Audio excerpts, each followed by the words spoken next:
Bismillahirrahmanirrahim. Jamaah yang dimuliakan Allah Subhanahu wa taala. Wa in tuti' aktsara man fil ardi, kalau kau ikut kebanyakan orang di dunia ini, yudilluka an sabilillah, mereka hanya akan membuatmu sesat dari jalan Allah. Kita selalu minta kepada Allah, ihdinas siratal mustaqim. Yang istiqomah salat di masjid apa? Nurul Qamar, nur cahaya, Qamar bulan, Nurul Qamar cahaya bulan. Mana yang lebih hebat, cahaya matahari apa cahaya bulan? Tergantung siang apa malam. Kalau siang mana ada cahaya bulan. Jadi tepat memang ngundang saya malam di sini karena dia Nurul Qamar. Masyaallah, tabarakallah. Qamarun, qamarun, qamarun sidnan nabi, qamarun ya jamil wa jamil wa jamil sidnan nabi qamarun. Kenapa Nabi itu disebut cahaya rembulan? Karena Makkah waktu itu gelap gulita, sampai akhirnya datanglah rembulan terang benderang, maka disebut dengan tala'al badru, tala'al badru alaina min saniyatil wada' wajaba syukru alaina mada'anillahi da. Maka dia disebut dengan bulan. Ada seorang perempuan namanya Sofia. Siapa namanya? Sofia artinya tulus, suci, murni, bersih. Sofia punya ayah namanya Huyai.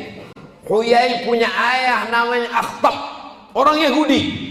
Datanglah Sofia cerita ke ayahnya, ayah, ya, aku mimpi. Apa mimpimu? Aku tadi malam memangku bulan. Langsung ditempeleng sama ayahnya, kelopak, keluar darah di bibirnya. Kenapa? Karena makna mimpi memangku bulan artinya menikah dengan Nabi Muhammad sallallahu alaihi wasallam. Ayahnya yang Yahudi, Huyai bin Akhtab, tahu bahwa anaknya ini nanti memangku bulan akan menikah dengan Nabi Muhammad SAW. Dia benci, dia marah, tapi takdir Allah tak dapat ditolak. Akhirnya Sofia menikah dengan Nabi Muhammad sallallahu alaihi wasallam. Ustaz Somad, sekarang Nabi kan gak ada lagi, ya. Jadi kalau ada di antara kami yang perempuan ini mimpi memangku bulan, menikah dengan ulama. Kenapa? Karena al-ulama warasatul anbiya. Ulama pewaris para nabi. Saya nggak maulah punya mantu ulama, Pak Ustadz. Kenapa? Ulama itu kan SAG, sarjana alam gaib. Kamu jangan sekolah agama, kamu jangan masuk pesantren. Nanti mau makan apa? Seorang anak sekolah agama numpang di rumah tantenya karena dia dari kampung merantau ke kota, numpang di rumah tante. Lihat tuh anak tante SH, lihat tuh anak tante SE, lihat tuh anak tante dokter. Ngapain kamu sekolah agama? Mau makan apa? Hari berganti, musim berubah. Sekarang apa yang terjadi? Si tante numpang di rumah keponakannya yang sekolah agama. True story, kisah nyata. Kenapa? Anak yang jadi hebat, yang kaya, tak peduli karena tak tahu agama. Rupanya rezeki dijamin Allah. Keponakan yang dulu diejek, diremehkan, sekolah pesantren, nasibnya baik, dibukakan Allah rezeki, punya pondok pesantren, santrinya ribuan, sekarang bahagia. numpang di rumah keponakan. Bisa dibuatkan sinetronnya. Judulnya Tante Durhaka. Banyak orang sekarang lambungnya dekat dengan otaknya. Diciptakan Allah otak itu di atas, lambung itu di bawah. Enggak Pak Ustaz, kawan saya lambungnya di bawah, otaknya di bawah juga. Tuh, kok bisa otaknya di bawah? Di sini Pak Ustaz. Otak itu ditinggikan di atas, jantung di tengah, lambung di bawah. Jangan kau satukan antara otak, jantung dan lambung. Sehingga yang kau pikirkan lambung, yang kau renungkan lambung. Sehingga orang kalau kenalan pertama, kau kerja di mana? Kau makan apa? Gajimu berapa? Kau makan apa?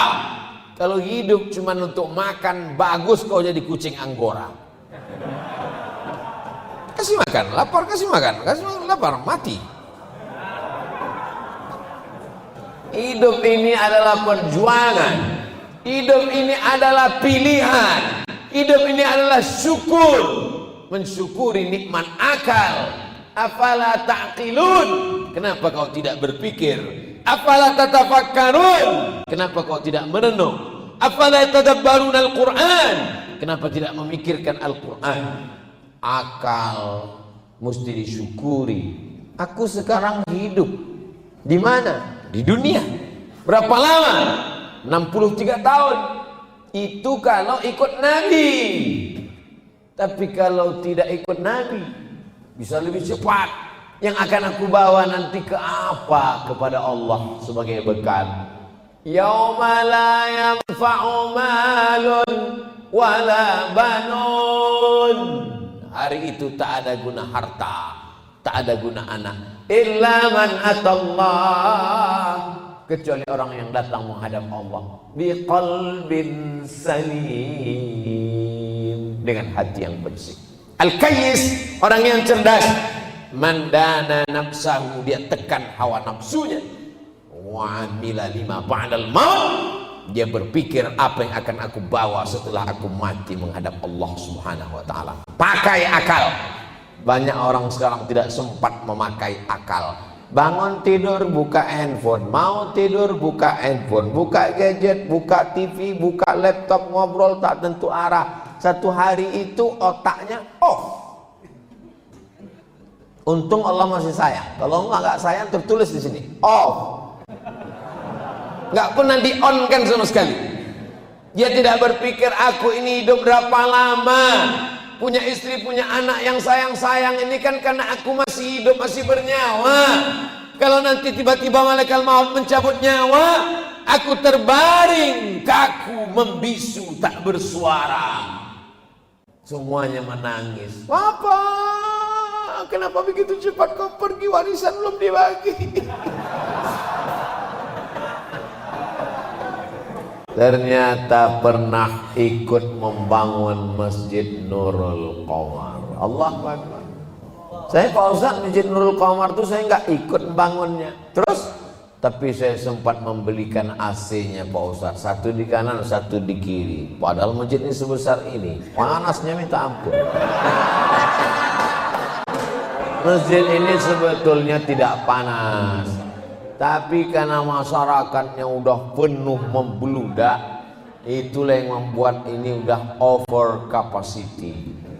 Udah bagus masjid ini, tinggi, ada kubahnya, lampunya cantik. Ini minta tolong tim foto ini, nanti mau saya tiru, bagus, cantik macam Masjid Nabawi, luar biasa. Ah ini udah, sebetulnya saya mau minta foto di sini.